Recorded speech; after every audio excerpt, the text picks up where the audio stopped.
terenu osnovne škole profesor dr. Nedeljko Košar u Devićima, na kome su sređeni sportski tereni kroz projekat Uključi se ti, gdje je finansijer Ministarstva omladine i sporta preko Resurs centra Moravičkog okruga Forca iz Požege.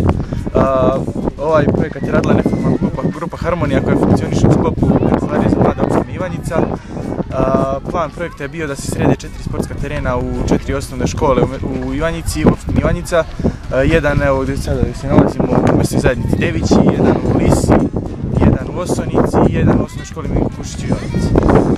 Kasnije na tim terenima su linije, sređene su mreže i na njima se, evo, kao što sada vidite, održavaju sportske aktivnosti